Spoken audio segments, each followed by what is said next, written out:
Good evening, you're watching AWANI Tonight with me, Farhana Sheikh. The Perlis State Fatwa Committee has declared the beliefs and teachings of Global Ikhwan Service and Business Holdings, GISBH, as deviant, becoming the first state to do so. The committee said the move was based on evidence showing that GISBH promotes the continuation of the outlawed Al-Arqam movement.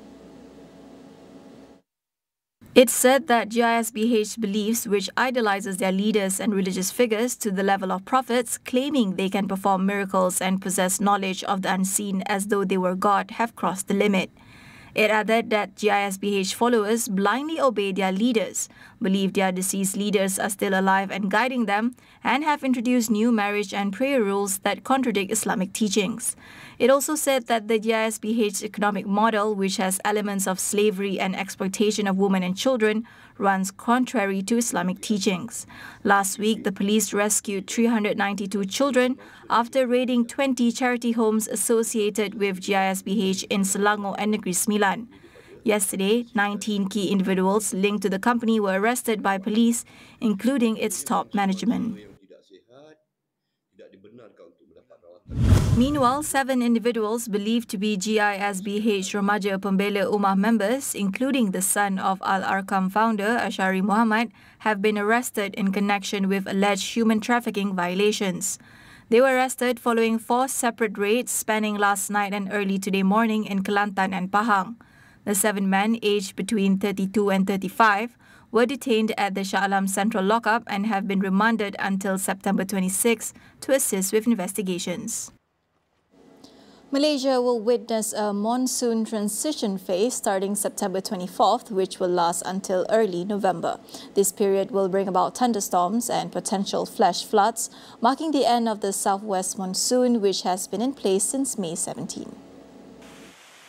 According to Met Malaysia, during the inter-monsoon period, the country will experience weak winds blowing from various directions.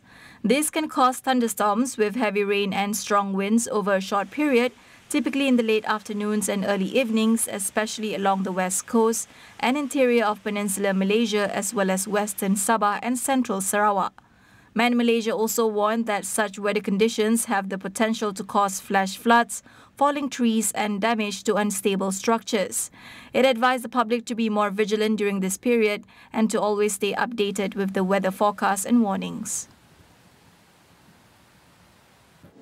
The Ministry of Domestic Trade and Cost of Living assures that the food supply in flood-affected areas is always sufficient. Minister Dato' Armizan Muhammad Ali says among the measures implemented is to allow major wholesalers and selected retailers in each district to increase their controlled goods stock limit by over 30% during the disaster period. Armizan said the ministry staff have been directed to monitor the weather conditions and coordinate with state and district flood management committees in case of a disaster. As of today, 4 states have been affected by floods, namely Kedah, Penang, Perlis and Selangor, with Kedah recording the highest number of victims. Separately, Penang Chief Minister Chow Kon Yeow said there is no such policy in Penang to provide cash aid for flood victims. He said what is usually practiced is for the flood victims to be housed in temporary flood relief centres with the necessary assistance provided there. All overseas trips involving government ministries and agencies must be referred to the Chief Secretary to the government or the Director General before being approved by the respective minister. Prime Minister Dato' Sri Anwar Ibrahim stressed that the government will no longer compromise on actions that could waste public funds, reinforcing its commitment to reform the civil service. Anwar added that the decision was made as some boards within government companies and agencies have been making decisions in their own interests. Sebabnya ialah kerana sebagai satu contoh ketalanjuran ini, umpamanya ada pesta pameran di Paris, kecil, tapi saya lihat daripada staf kementerian dan agensi-agensi berkenaan 68 orang yang daftar untuk pergi. Sebahagian kecil mungkin terlibat dan diperlukan. Jadi saya ambil satu keputusan yang tegas membatalkan seluruh lawatan itu walaupun tiket penerbangan dan hotel telah disediakan. Ini sebagai mesej jelas ya. Kita bercakap soal reform. Menteri-menteri untuk melawat mesti bentang kertas kepada jemaah menteri. We'll go for a quick break. Don't go anywhere.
This Sunday's Penang DAP elections will see a new face taking over the leadership from current State Chief Minister Chow Kon Yeow. Party Secretary General Anthony Loh has proposed Human Resources Minister Stephen Sim as the new state chairperson, with Deputy Finance Minister Lim Hui Ying to continue as State Secretary. Ahead of the party polls, analyst Mohsin Azman from Bao Group Asia shares how he thinks this weekend could turn out. The combination of both the touted Sim-Lim combo, as per what Anthony Loh has mentioned, possibly presents itself as a necessary bargain in order to keep the peace in Penang, especially within DAP among the DAP members. But with the way the election is set up, we may also see other DAP leaders such as Wong Hun Wai, Zairul K. Johari and Jagdeep Singh also throwing their hats into the ring. Should Lim Hui Ying take over as state chairperson, Mohsin also noted the potential implications for her family's legacy. I think if she does assume the role of state chairperson, it's possible that the Lim dynasty retains its relevance within DAP. However, it remains to be seen what impact she will have on the overall party dynamic, given how it's just her right now in a position of power within DAP, should she be in that position, right? With Lim Guan Eng already out of the party's leadership, and Lim Kit Siang currently, I believe, is the party advisor. So should she assume the role, however, it does beget the question of where DAP and specifically Penang DAP members are with regard to their stand on dynasty politics and its association to nepotism and cronyism. Well, in that case, questions would then have to be asked if this would further complicate internal party dynamics and the public's view of the party going forward as well. Mohsin added that whoever comes out on top at the party polls would likely be the frontrunner for the next Penang Chief Minister's post, should a state DAP-led coalition win the next state election. While it cannot be fully discounted that Chan Kon Yeow could leave his post a bit earlier than expected due to reasons, this would be unlikely as it would require some degree of political maneuvering that people in Penang would probably not have much appetite for. It can be assumed that considerable thought is put into finding the right person suited to herald Penang's economic growth, both on the party level as well as the coalition level, with under the stewardship of Prime Minister Anwar Ibrahim. Onto the international front, Israeli warplanes carried out their most intense strikes on South Lebanon in nearly a year of war late on Thursday, according to Lebanon's security sources. These heightens the conflict between Israel and Lebanese group Hezbollah amid US calls for restraint. The White House said a diplomatic solution was achievable and urgent. Britain's Foreign Secretary David Lammy called for an immediate ceasefire between Israel and Hezbollah. The intense barrage followed attacks earlier in the week attributed by Lebanon and Hezbollah to Israel that blew up Hezbollah radios and pagers, killing 37 people and wounding about 3,000 in Lebanon. In Thursday's operation, Israel launched dozens of bombs across southern Lebanon, 3 Lebanese security sources said. There were no immediate reports of casualties. Israeli radio stations reported that dozens of fighter jets struck Hezbollah targets, including around 100 rocket launchers. Israel's military did not confirm the shelling, but said earlier it had struck dozens of Hezbollah targets, including rocket launchers and weapon depots in southern Lebanon. NATO's current military spending target will not be enough to protect the alliance as it braces for an increasingly assertive Russia, according to its outgoing Secretary General Jens Stoltenberg. Speaking less than 2 months before U.S. president elections, where former U.S. President Donald Trump will face Kamala Harris, Stoltenberg stressed the importance of the transatlantic alliance. First, we have to be willing to pay the price for peace. The more money, the stronger our defenses, the more effective our deterrence, the greater our security. Since 2014, spending across the alliance has gone up substantially. All NATO allies now invest at least 2% of GDP in defense or have plans to get there soon. And for the first time, total defense spending across Europe and Canada is above the 2% target. So the good news is that we have delivered on the pledge we made 10 years ago. But the bad news is that this is not longer enough. Stoltenberg, a former Prime Minister of Norway, who has led NATO since 2014, will hand over to Dutch former Prime Minister Mark Rutte on October 1st.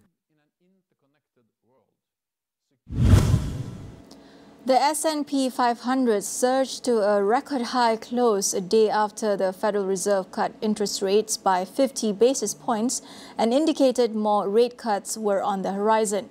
Heavyweight stocks that have enjoyed much of this year's stock market rally made fresh gains, with Tesla, Apple and Meta platforms up sharply. Meanwhile, AI powerhouse Nvidia rallied, helping lift the PHLX semiconductor index. The move yesterday was a communication pivot. It was a very strong signal that the Fed is no longer talking about its highest rates and is no longer even looking to raise rates, that we are now going to start rates going down.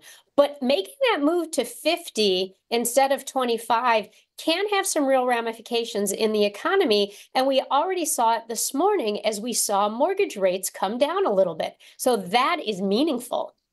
On Wednesday, the Federal Reserve announced a rate cut at the high end of expectations and said it had greater confidence inflation was under control. Fed Chair Jerome Powell said the U.S. economy remains strong and the central bank would decide on the appropriate pace of future rate cuts. That wraps up AWANI tonight. I'm Farhana Sheikh. Thank you for watching.